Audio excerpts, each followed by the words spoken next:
Rylan never expected his day to change because of something as small as a chicken wing. He had come to the giant trade station only to buy tools, sell old parts, and maybe eat something warm for once. After weeks of repairing broken ships in the cold outer sectors, he simply wanted a quiet afternoon. That was all. Nothing more. But the universe had other plans. The trade station, called Vexa Hub, was the kind of place where every species walked shoulder to shoulder. Humans, insect folk, tall reptile merchants, floating jelly beings, everyone came here to trade, shout, bargain, and argue. Rylan didn't mind the noise. He was used to stations like this.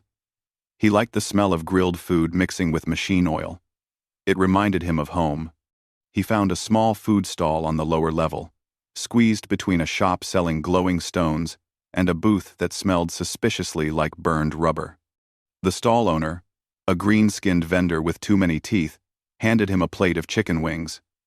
They were cheap, greasy, and perfect. Rylan sat on one of the metal crates and began to eat. He didn't notice anything strange at first. He was too hungry. But after the third wing, he felt something, a tiny pull on the air around him, like someone's eyes were stuck to his plate. He slowly looked to his right. At first, he thought it was a small animal, a shadow behind a stack of supply boxes, with a tail curled tightly around its body. But then, the shadow shifted, and two bright amber eyes stared at him. It wasn't an animal. It was a girl. A tiny girl with orange-furred ears and a fluffy tail almost as big as her torso. Her hair was wild, copper-colored, and messy. She wore clothes that looked far too thin for station life, little more than scraps tied together. She was trying to stay hidden, but her tail kept twitching, giving away her position. Rylan blinked. She blinked back. He didn't move. She didn't either. Only her nose moved, sniffing the air as if the smell of chicken wings was pulling her spirit out of her body. Rylan lifted one wing slowly. Her eyes followed it like it was the most important thing in the galaxy. He looked around. No one else noticed her. The station was too busy, too loud, too full of moving bodies. She was small enough to disappear in a crowd. He hesitated. Then he held the wing out a little closer. She didn't move at first, but her ears twitched. She leaned forward just an inch, then another inch, then froze again. Her eyes flicked up to his face, checking if he was tricking her. "It's okay," Rylan said gently. "If you're hungry, you can have it." She didn't understand all the words he could tell from the confusion in her eyes, but she understood the gesture. She crawled forward on quiet feet, tail wrapped protectively around herself. When she reached the edge of the crate, she stretched one small hand out. Her fingers were tiny, delicate, a little dirty. She grabbed the wing and snatched it back like a treasure. Then she ate it in 3 fast bites. Rylan stared, shocked. She clearly hadn't eaten in days. She licked her fingers. Then she looked up at him again. Rylan sighed. "You want another one, don't you?" She didn't answer with words. She only stared with those bright amber eyes, full of hope and fear at the same time. He pushed the plate toward her. She edged closer again, but this time she moved differently, not crawling, but stepping. She stood on 2 feet, though she was tiny, maybe half his height. Her tail brushed the floor like a broom. She reached for another wing, but this time she didn't snatch it. She waited for him to nod. When he nodded, she almost smiled. She ate slower this time, like she didn't want the moment to end. Rylan noticed how thin her arms were, how her clothes looked more like torn fabric than actual clothing. She must have been alone on the station. A child, lost in a place without mercy. After she finished the second wing, she stepped even closer to him. Then, she gently tugged on his sleeve. Rylan froze. She said something in a soft voice. Her accent was unusual, her words broken. "You give food. I stay." He frowned. "Stay? No, you should go back to your family, your clan." Someone must be looking for you. She shook her head fast, ears flattening in fear. No clan. They gone. All gone. Left me. Ryland's chest tightened. Her voice trembled. You feed. So now I stay with you. He didn't know what to say. Before he could respond, footsteps echoed nearby. Station guards walked down the corridor, scanning the area. When the fox girl saw them, panic filled her eyes. She darted behind Ryland instantly, pressing her tiny body against the back of his leg and gripping his jacket tightly. He felt her shaking. The guards weren't looking for her specifically, but she clearly didn't trust them. Ryland tried to speak calmly. It's okay. They won't hurt you. She didn't believe him. She hid completely behind him, tail wrapped around his leg like a rope. The guards passed without noticing her. Only after they were gone did she peek out. Ryland sighed deeply. Is this what he was doing today? Saving lost children? He turned to her. What's your name? She tapped her chest. Mira. Simple. Soft. A name that fit her. I'm Ryland. She nodded like she had decided something big. Then, she grabbed his sleeve again. More firmly this time, as if claiming possession. Ryland gently tried to pull free. Mira, you can't just follow me forever. I'm a mechanic. I move from station to station. I follow, she said, without hesitation. You don't even know me. You fed me, she replied, as if that explained every rule in the universe. He didn't know her culture, but the way she spoke slow, honest, without fear now made him think feeding someone had a special meaning for her people. He stood up, expecting her to release him. She didn't. She followed step for step, her tail bouncing behind her. Her small feet made almost no sound on the metal floor. Whenever someone walked by too close, she hid behind Ryland, like he was her shield. At first, he tried to ignore her. Maybe she would wander off eventually, but she kept following. When he made his way toward the repair district, she walked beside him. When he stopped to talk to a tool seller, she crouched near his feet. When he took the elevator, she clung to his sleeve and pressed close to his side. She didn't leave. After 20 minutes, Ryland finally stopped walking. Mira, he said carefully, I can't take care of someone. I don't even have enough money for myself. She pointed to her chest. I help. I good. Strong. Then, with a small proud puff of her cheeks, she added, fast. He almost laughed. She couldn't weigh more than 15 kilos. But the seriousness in her eyes made him quiet again. He tried to reason with her. You should go somewhere safe. Maybe a shelter. She shook her head hard. Not safe. Bad people. They take small ones. Ryland's jaw tightened. He didn't know if she was telling the truth, but her fear felt real, too real to ignore. He couldn't just leave her. Not after seeing how she looked at the food. Not after hearing how she trembled when the guards walked by. Not after she told him she had no clan. He exhaled slowly. All right. You can stay with me for now. But only until we figure something out. The moment he said that, Mira's entire face lit up like a small sun. Her ears perked high. Her tail puffed into a fluffy fan, and she let out a tiny sound, something between a chirp and a giggle. Then she grabbed his hand. Ryland felt her tiny fingers wrap around his. She held on like she had found her place in the universe. He didn't pull away. Together, they walked through the busy station. People stared. Some whispered. Some laughed quietly at the sight of a human escorting a tiny fox girl, gripping his hand like a lifeline. But Ryland didn't care. He didn't know where this strange bond would lead, or why one chicken wing changed everything. But he knew one thing. He wasn't leaving her alone. Not today. Not on this station. Not while she looked at him with those warm, trusting eyes. As they walked toward his small workshop booth, Mira pressed closer and whispered words so soft he almost missed them. You feed me, so now I stay forever. Ryland didn't answer. But he didn't let go of her hand either. Rylan never imagined how much one tiny fox girl could change his life in just a single day. When he brought Mira to his small workshop space on the station's repair deck, he thought she would act shy, maybe sit quietly in a corner. He expected her to be scared, tired, or overwhelmed. He was wrong. The moment they entered his workshop, saw a cramped space full of tools, wires, scattered parts, and half-built engines. Mira's eyes widened with pure excitement. She bounced on her toes, her tail rising like a banner behind her. It was clear she had never seen so many machines so close.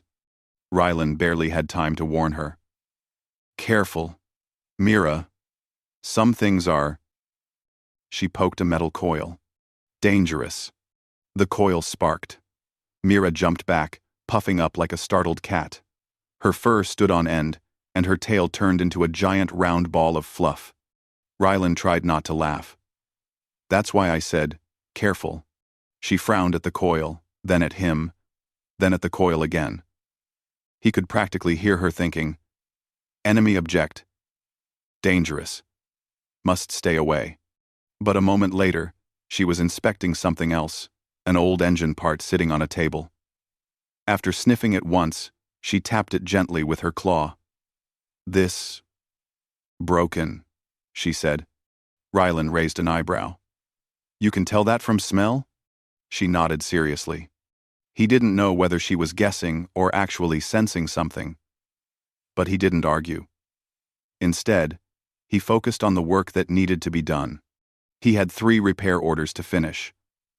A cargo shuttle with a faulty fuel line, a cleaning bot with a jammed wheel, and a hover cart whose engine liked to explode at random times.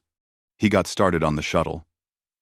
Mira wandered around behind him, touching tools, sniffing wires, peeking inside empty crates. She asked questions in her simple, broken words. What this? What that do? Why spark? Why metal angry? Rylan answered each patiently. He knew she was trying to learn, and he didn't want to scare her. She stayed close, always close. If he walked a step forward, she followed. If he reached for a tool, she watched with focused eyes. She was like a small shadow that refused to leave his side. After about an hour, he finally asked gently, Mira, were you always alone on the station? She stopped walking. Her ears lowered. Her tail dropped to the floor.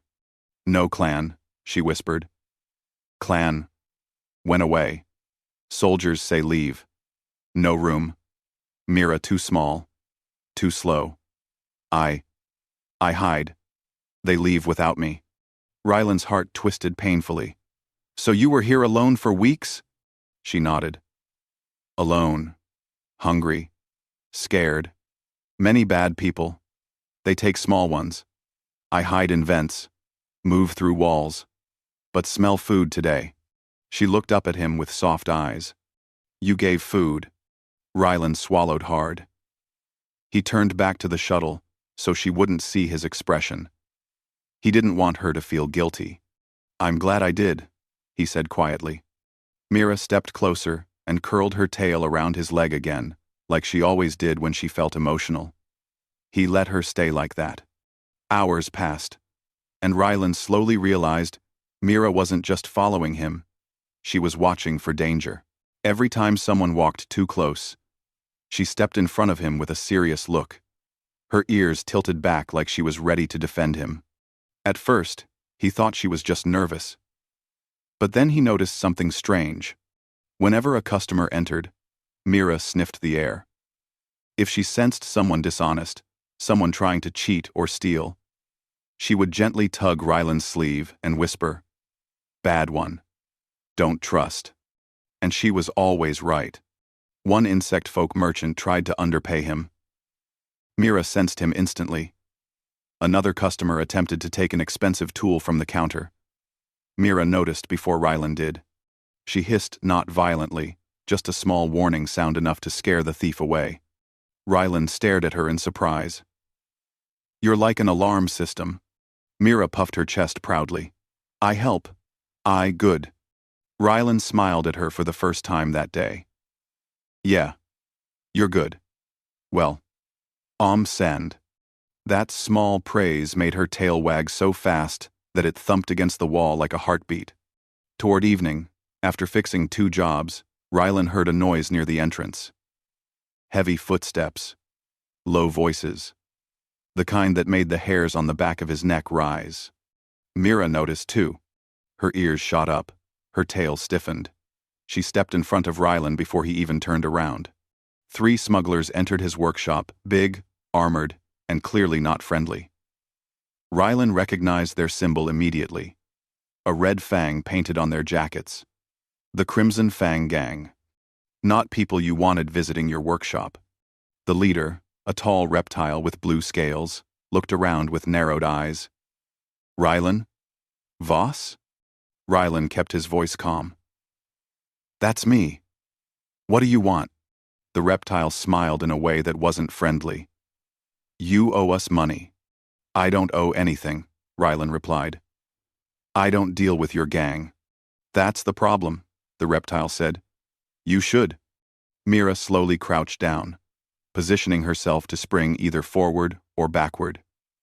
Her tail curled protectively around her body. Her golden eyes never left the smugglers. The reptile noticed her. He smirked. Cute pet you've got. She for sale? Rylan stiffened. She's not a pet. Mira made a low growl, not loud, not violent, just a warning sound. The reptile ignored it. Anyway, we're taking payment. One way or another. Rylan felt danger closing in. He didn't want to fight. But he also couldn't give them anything. They didn't deserve it. And he didn't have it. I'm not paying you, Rylan said firmly. The other 2 smugglers stepped forward, ready for trouble. Before Rylan could react, Mira moved. She darted under the workbench like a blur. Rylan almost yelled, thinking she was running away. But she wasn't. She was climbing. She crawled through the vents above, her small body fitting easily. Rylan could hear her tapping lightly across the metal panels. The smugglers didn't notice they were too focused on Rylan. The reptile leaned in. Maybe we take your tools instead. Rylan tried to stay calm. You touch anything, and the station guards will. The reptile laughed. Guards? They don't care. They know who runs this level. Rylan clenched his fists. He was outnumbered, outmatched, and had no weapon. Then something happened. The lights flickered. A vent panel above the smugglers loosened, and Mira dropped down like a silent comet. She landed behind the largest smuggler and immediately tugged the wires on Rylan's emergency alarm system. A loud siren blasted through the workshop, startling everyone, especially the smugglers. The reptile shouted, covering his ears. What? Before they could recover, Mira darted into another vent, then hit another switch. This time, it triggered an old cleaning bot Rylan kept stored. The bot rolled out suddenly and crashed into the smugglers' legs. They stumbled. The siren kept blaring. The workshop filled with chaos. Rylan took advantage of the confusion and grabbed a metal rod to defend himself. The smugglers shouted curses, trying to get out. They slipped on, spilled oil, tripped over crates Mira intentionally knocked over, and backed straight into the station's patrol team, who had been drawn by the alarm. Within minutes, the smugglers were arrested. When it was over, Rylan sat down, exhausted. He looked around. Mira? A vent above him rattled, and Mira peeked her head out. Her ears were flattened from the noise, and she looked a little dizzy from all the crawling. She jumped down gracefully and landed beside him. Rylan stared at her in disbelief. Did you plan all that? She smiled proudly. I help. He laughed softly, almost in disbelief. Yeah, you helped all right. She sat next to him and leaned her head lightly against his arm. Rylan didn't know what to say. He only placed his hand gently on her head, patting her soft hair. Mira melted instantly, tail wagging slowly. As the station guards left and the workshop quieted again, Rylan realized something important. She wasn't just a hungry child following him. She was brave, smart, sharp, and deeply loyal. He had saved her with one chicken wing. But now, she was saving him in ways he never expected. As the day turned to night, Mira curled up on top of a crate, using her fluffy tail as a blanket. Her small form looked peaceful for the first time since he met her. Before she fell asleep, she whispered softly, "Rylan, I don't want clan. I want stay with you." Rylan didn't speak. He didn't want to wake her, but inside his heart, he had already accepted it. Whether he planned it or not, Mira was part of his life now. A tiny fox girl, with bright eyes, fast reflexes, and a loyalty deeper than anything he had ever seen. And he wasn't going to let anything happen to her. Not the smugglers, not the station, not the cold galaxy outside. Whatever came next, he knew this. Mira wasn't alone anymore, and neither was he.